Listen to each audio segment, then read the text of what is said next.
मेरे सुकून आप सभी का स्वागत है आप सभी का यूट्यूब चैनल साहिल संघर्ष स्टडी में। आज का आपका मैथ का क्लास होने वाला है, जो आपका मैथ का तीसरा क्लास है, मतलब थर्ड क्लास है। ठीक है, आज के क्लास में पढ़ने वाले हैं ए बी सी का मान निकालने के लिए, साथ में आज के क्लास में गुणनखंड आपको सिखाने वाले हैं।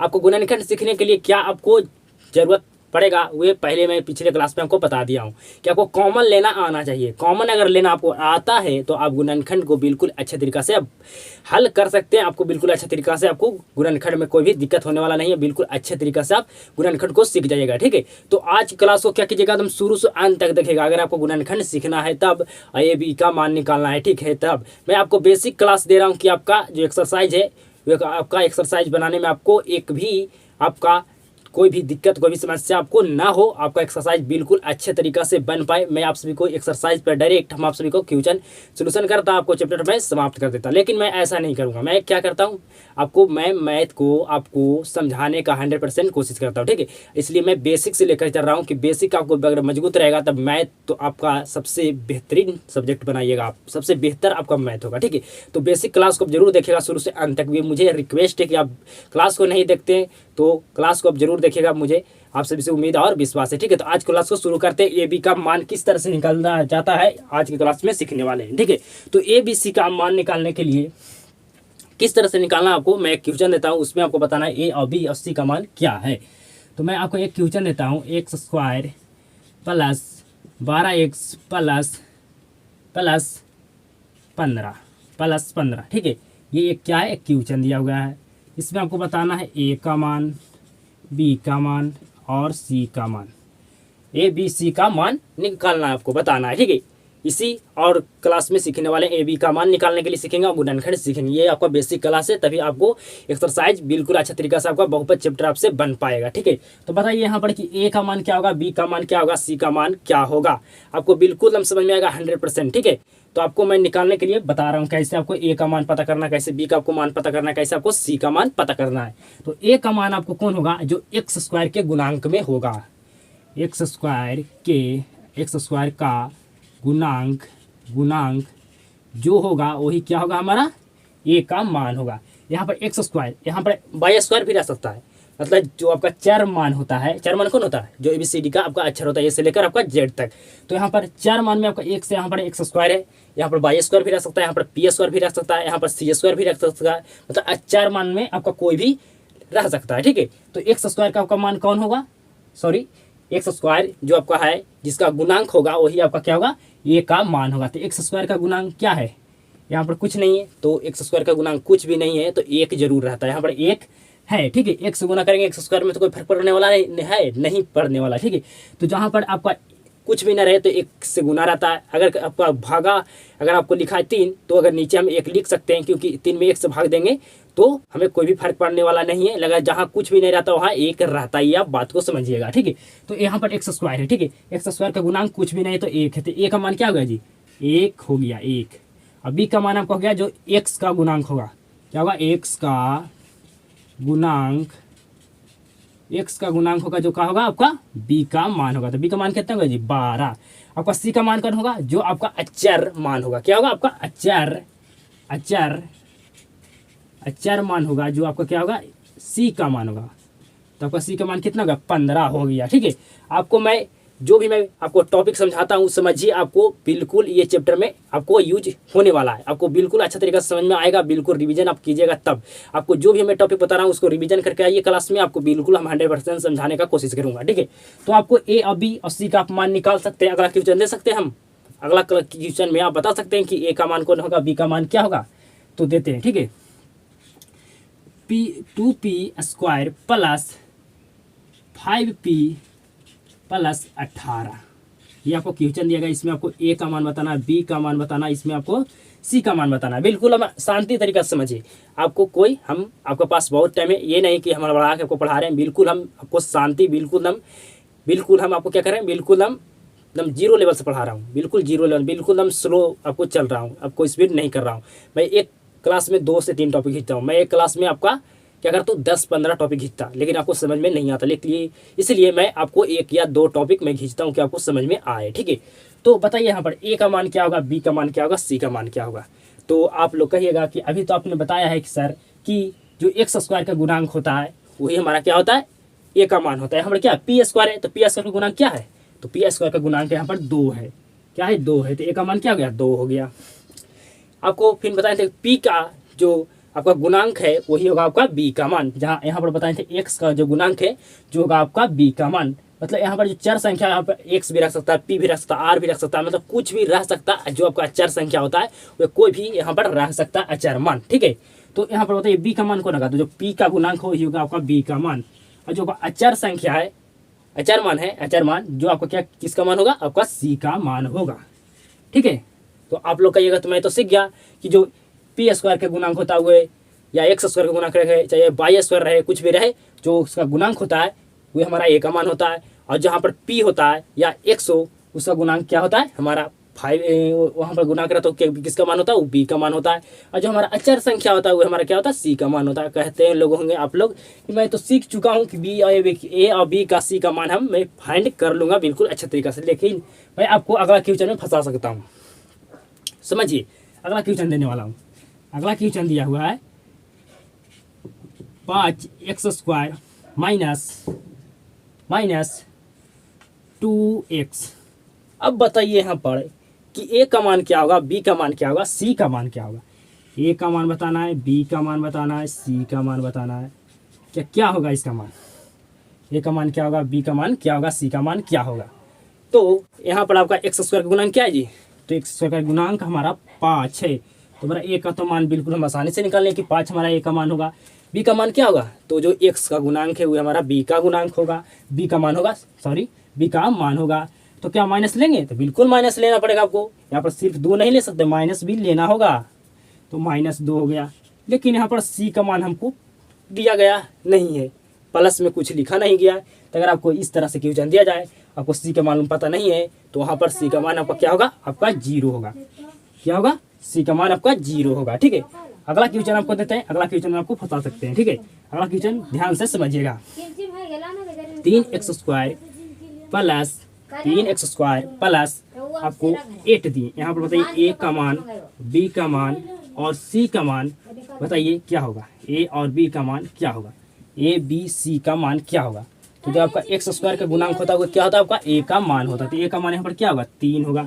आपका बी का मान यहाँ पर पता आपको नहीं है, क्योंकि एक्स में कोई भी गुणांक यहाँ एक्स नहीं दिया गया है। एक्स यहाँ पर लिखा गया है, एक्स का गुणांक नहीं यहाँ पर है। ठीक है, तो एक्स का गुणांक नहीं है, तो बी का मान क्या होगा, आपका 0 हो जाएगा। बी का मान हो जाएगा 0। आपको अचर संख्या जो आपका क्या होगा, सी का मान होगा 8 होगा। क्या होगा, आपका अचर जो मान होगा वो आपका सी का मान होगा। तो आपको ए और बी या सी का मान आपको निकालने में कोई भी दिक्कत नहीं होना चाहिए। बिल्कुल अच्छे तरीके से मैं आपको 4 से 5 क्वेश्चन क्या कर दूँ, आपको करके सोल्यूशन आपको बता दिए कि इस तरह से आपको ए और बी और सी का मान आपको निकालना है, फाइंड करना है। ठीक है, तो ए का मान कौन होगा, जो एक्स स्क्वायर का गुणांक होगा। और वहाँ पर आपका एक्स का जो गुणांक नहीं रहे तो वहाँ पर बी का मान क्या हो जाएगा। और एक्स का कोई भी गुणांक नहीं है, एक्स हमारा दिया नहीं हो तो बी का मान क्या हो जाएगा, हमारा 0 होगा। अगर कहीं पर अचर संख्या नहीं है तो हमारा सी का मान क्या होगा, 0 होगा। तो आपको 4 क्वेश्चन दिए, आपको ए और बी और सी का मान आप बिल्कुल अच्छे तरीके से निकाल पाइएगा। ठीक है, अगला क्वेश्चन देते हैं। ठीक है, अब आपको अगला में बताना ए बी सी का मान क्या होगा, ए बी सी का मान क्या होगा। तो अगला क्वेश्चन इसमें बताना आपको ए और बी और सी का मान। 8y², अब y देते हैं, माइनस 15x माइनस आपका हो गया 20। बताइए इसमें ए का मान क्या होगा और बी का मान क्या होगा और सी का मान क्या होगा। तो ए का मान कौन होगा, जो हमारा, सॉरी यहाँ पर क्वेश्चन गलती है, यहाँ पर बाई भी होना चाहिए, दोनों में हमारा एक्स से एक्स होना चाहिए, यहाँ पर बाई होना चाहिए। यहाँ पर आपको एक्स दिया, यहाँ पर बाई दे दिया तो आपका क्वेश्चन नहीं गलत है। ठीक है, तो आप समझिएगा बिल्कुल अच्छे तरीके से। तो बताइए यहाँ पर ए का मान क्या होगा, बी का मान क्या होगा, सी का मान क्या होगा। तो आपका जो एक्स स्क्वायर का गुणांक होता है वो क्या होता है आपका, तो आपका ए का मान होता है। तो यहाँ पर क्या है, एक्स स्क्वायर नहीं, यहाँ पर वाई स्क्वायर है, तो वाई स्क्वायर का गुणांक क्या है, 8 है। तो ए का मान हमारा क्या होगा, हमारा 8 होगा। ठीक है, हम वाई लिखा है, मैं यहाँ पर एक्स से अभी एक बार लिखे थे, एक बार वाई लिखे थे, यहाँ पर पी भी हो सकता है, यहाँ पर आर भी हो सकता है। मतलब चर मान आपका कोई भी हो सकता है। ठीक है, वो समझ में आना चाहिए कि चर मान क्या होता है, चर मान क्या होता है। आपका बी का मान कौन होगा, जो वाई का गुणांक होगा। यहाँ पर हम पी भी लिख सकते हैं, आपको समझ में आ रहा होगा। ठीक है, तो पी रहेगा तो दोनों में रहेगा, वाई रहेगा तो दोनों में रहेगा, एक्स रहेगा तो दोनों में रहेगा, आपका कोई भी रहेगा। अगर आर भी है तो दोनों में आर आपका होना चाहिए। तो आपका बी का मान क्या होगा, तो वाई का गुणांक क्या है, -15। आपको माइनस भी लेना है, ठीक है, चिन्ह भी लेना है। प्लस में हम क्यों प्लस नहीं लिखते हैं, क्योंकि अगर कोई संख्या है तो उसके आगे कुछ भी चिन्ह नहीं है तो वहाँ पर क्या होता है, प्लस होता है। आपका सी का मान क्या होगा, जो आपका अचर संख्या होगा, तो अचर संख्या होगा क्या, -20। माइनस भी लेना होगा, माइनस अब छोड़ नहीं सकते, ठीक है। तो आपको ए और बी का मान और सी का मान आपको निकालने में कोई भी प्रॉब्लम नहीं होना चाहिए। मैं आपको 5 क्वेश्चन दिया, आपको पाँचों क्वेश्चन में बिल्कुल अच्छा तरीके से अलग अलग कॉन्सेप्ट लेकर आपको समझाएं, अलग अलग क्वेश्चन के टाइप लेकर आपको कॉन्सेप्ट को मैं समझाया हूँ, ठीक है। तो आपको समझ में आ जाना चाहिए कि ए और बी और सी का मान किस तरह से निकाला जाता है, ठीक है। अब आते हैं गुणनखंड, आपको निकालना सिखाते हैं कि किसी भी गुणनखंड को किस तरह से आपको हल करना है। बिल्कुल गुणनखंड आपको इस चैप्टर में, आपका गुणनखंड पर ही आपका ये चैप्टर डिपेंड है। अगर गुणनखंड आपको निकालना आता है तो आपको मैथ बहुत ज़्यादा आपको मजबूत होगा, ठीक है। तो गुणनखंड जरूर आप बिल्कुल अच्छा तरीका से समझिएगा, ठीक है। आपको सबसे पहले आपको क्या समझना गुणनखंड के लिए, तो कॉमन लेना आपको समझना होगा, कॉमन लेना, ठीक है। कॉमन लेना आपको समझना होगा। कॉमन आपको क्या होता है, आपको पिछले क्लास में बिल्कुल अच्छे तरीके से बता दिए। कॉमन कब होता है, जब आपका सभी में रहे तभी कॉमन होगा, ठीक है। अब गुणनखंड सीखने वाला है, क्या सीखने वाला है, गुणनखंड। गुणनखंड गुणनखंड बनाना सीखने वाले हैं, ठीक है। गुणनखंड सीखने वाले हैं, ठीक है। तो समझिएगा बिल्कुल बेहतर ढंग से, ठीक है। गुणनखंड पे ही आपका ये चैप्टर का सोल्यूशन होगा, ठीक है।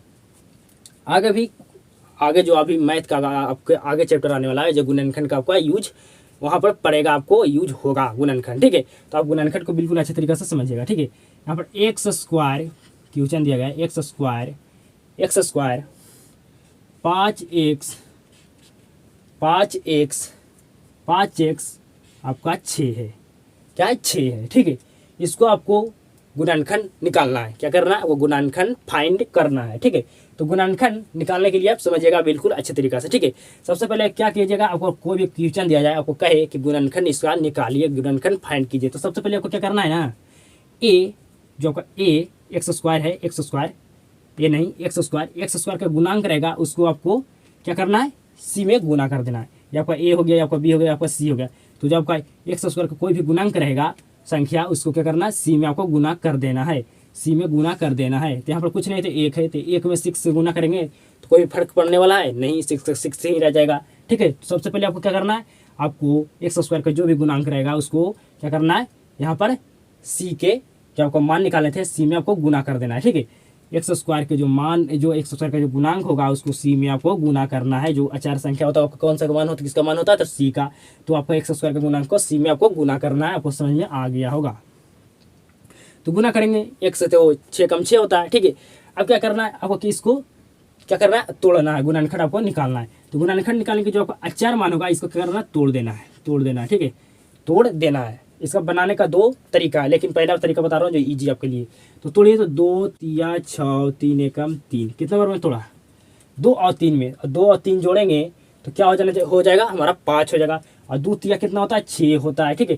प्लस में हम पहले 2 भी लिख सकते हैं, 3 भी लिख सकते हैं, या पहले हम 2 लिख सकते हैं बाद में 3 लिख सकते हैं। प्लस में कोई भी आपका फर्क नहीं पड़ेगा, ठीक है। प्लस रहेगा सब जगह तब, ठीक है। माइनस रहेगा तब आप आगे लिख सकते हैं या पीछे भी लिख सकते हैं, ठीक है। आपको समझ में आ रहा होगा।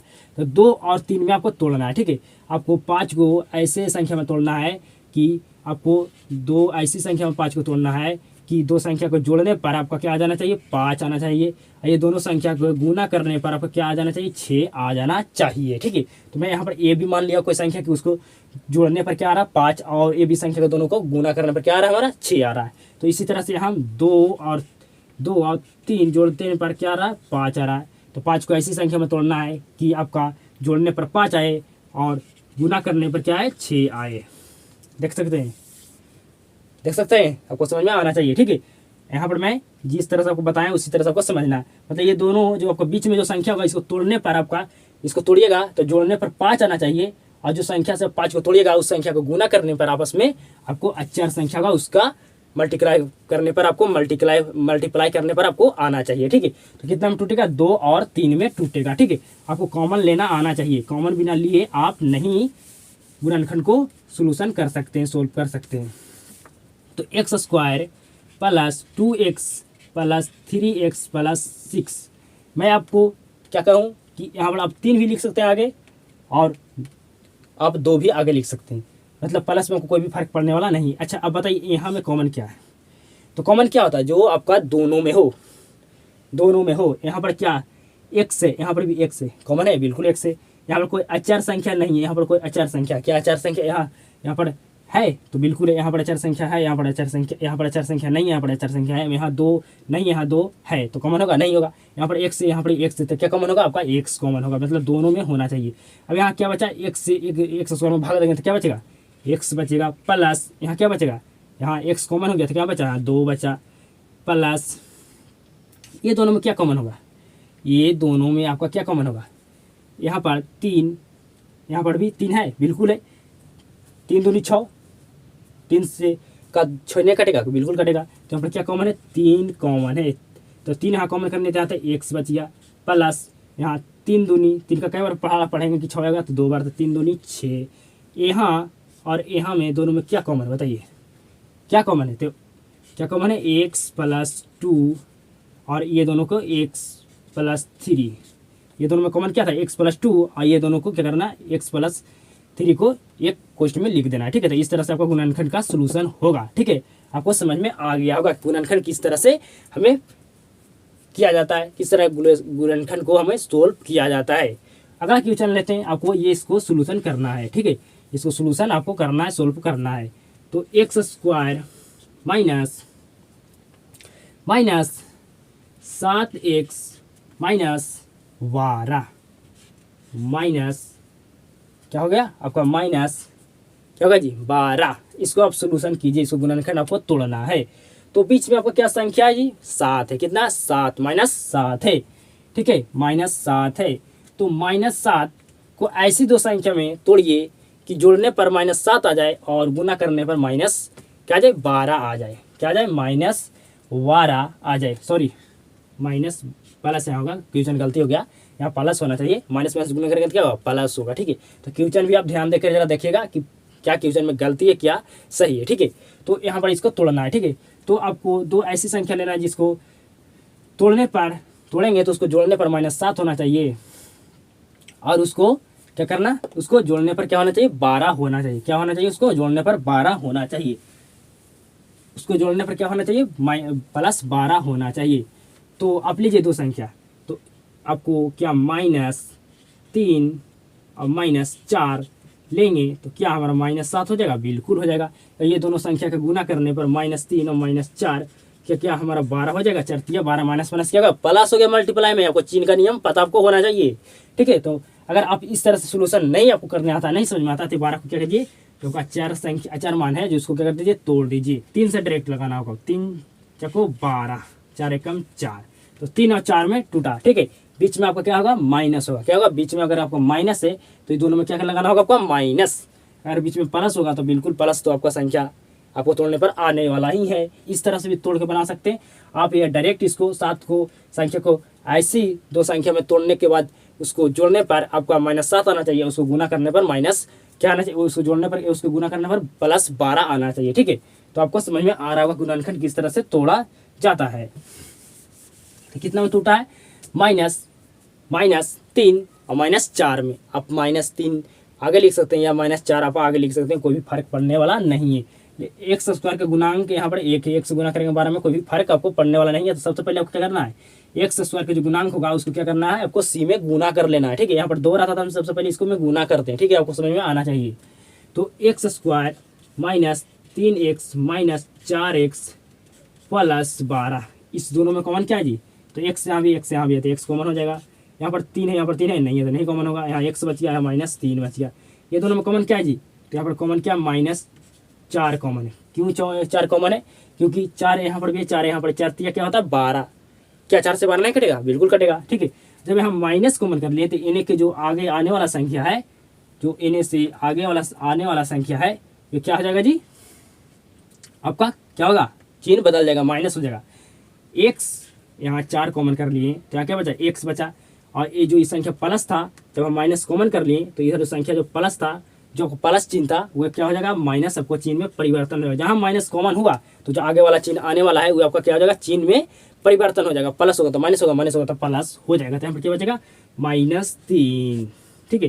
तो -3 और -4 को मल्टीप्लाई कीजिए तो +12 आता है कि नहीं, बिल्कुल आता है। अब बताइए यहाँ का मैं कॉमन क्या आता है, यहाँ कॉमन में ये क्या है, x-3 और x-4, ठीक है। तो इस तरह से आपको गुणनखंड बनाना आना चाहिए, ठीक है। आपको गुणनखंड इस तरह से सोल्यूशन करना आना चाहिए, आपको बिल्कुल आपको अच्छा तरीका से आना चाहिए, ठीक है। तो आपको समझ में बिल्कुल अच्छे तरीके से गुणनखंड आ गया होगा कि गुणनखंड किस तरह से गुणनखंड को सोल्व किया जाता है, ठीक है। तो आपको समझ में 100% आना चाहिए। अगला क्वेश्चन आपको देते हैं, एक क्वेश्चन और सोल्यूशन करा देते हैं, आपको बिल्कुल अच्छे तरीके से समझ में आ जाएगा, ठीक है। अगला क्वेश्चन है कि x² माइनस, या अब लेते हैं y², ठीक है। y² माइनस बाई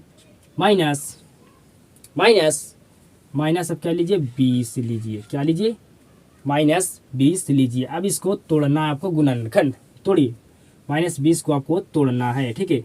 तो -20 को तोड़ेंगे तो कै बार में जाएगा जी, कै बार में जाएगा। आप इस तरह से भी तोड़ सकते हैं, ठीक है। लेकिन हम डायरेक्ट क्या करते हैं, हम आपको यहाँ से बताते हैं कि आपको ऐसे दो संख्या में तोड़ना है कि जोड़ने पर -22 आए और आपका गुना करने पर उस संख्या का -20 आए, ठीक है।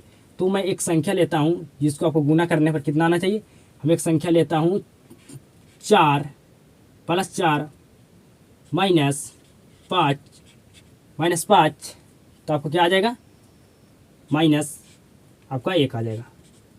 तो संख्या में ऐसा लिया जिसको तोड़ेंगे तो उसको जोड़ने पर क्या आना चाहिए, तो -22 आना चाहिए, ठीक है। तो माइनस क्या लेना है यहाँ पर, प्लस 4y -5y लेंगे तो क्या -1y नहीं आएगा, 4 × 5 = 20 हमारा नहीं होता, मल्टीप्लाई करने पर बिल्कुल होता है। +4 और -5 को जब जोड़ेंगे तो घटाने पर क्या आएगा, इसको जब आपस में जोड़ेंगे घटाने पर 1 आएगा। और 4 × -5 को मल्टीप्लाई करेंगे क्या 20 आएगा, बिल्कुल आएगा। आप इस तरह से तोड़ भी सकते हैं -20 को, ठीक है। -20 को क्या कर सकते हैं, आप तोड़ भी सकते हैं, ठीक है। तो आपको इस तरह इसको किस तरह से सोल्यूशन करना है, तो y² यहाँ पर क्या है, -22 है। तो आपको पहले कौन सा संख्या लिखना होगा, पहले आपको कौन सा संख्या लिखना होगा, तो +4y -5y -20 आपको लिखना होगा, क्योंकि +4 में से -4 जाएगा तो क्या बचेगा, -y बचेगा, ठीक है, -y बचेगा। तो यहाँ से कॉमन क्या होगा, यहाँ पर क्या है, यहाँ पर y है, यहाँ पर y है, यहाँ पर 4 है, यहाँ पर 4 है, नहीं है तो सिर्फ क्या कॉमन होगा, y, यहाँ पर क्या बचेगा, y बचेगा, यहाँ पर प्लस, यहाँ पर क्या बचेगा, 4 आ गया। यहाँ पर क्या कॉमन होगा, यहाँ भी माइनस है, यहाँ भी कॉमन है, माइनस है, यहाँ भी 5 है, यहाँ भी 5 है, तो क्या कॉमन होगा, -5 कॉमन होगा, y बच गया। और जब माइनस हम कॉमन कर लिए तो जो आगे वाला आने वाला हमारा चिन्ह है जो क्या हो जाएगा, परिवर्तन हो जाएगा उस चिन्ह में, जो माइनस तो क्या हो जाएगा, +4 हो जाएगा, ठीक है, +4 हो जाएगा। आप यहाँ से कॉमन क्या है दोनों में देखिए, तो y +4 y -5 क्या हमारा कॉमन था, बिल्कुल 100% आपको बनाने में आपको बिल्कुल अच्छे तरीके से समझ में आ गया होगा कि किस तरह से आपको गुणनखंड को तोड़ना है और किस तरह से गुणनखंड को सोल्यूशन करना है, ठीक है। सबसे पहले आपको इसको तोड़ना होगा, इसको बीच में जो संख्या इसको तोड़िए, इसको क्या कहते हैं, जोड़ने पर क्या आ जाना चाहिए, इसको जोड़ने पर आपका -y आना चाहिए। तो -1 भी हम कह सकते हैं, क्योंकि यहाँ पर y एक ठो है तो यहाँ पर -1 भी हो सकता है, ठीक है।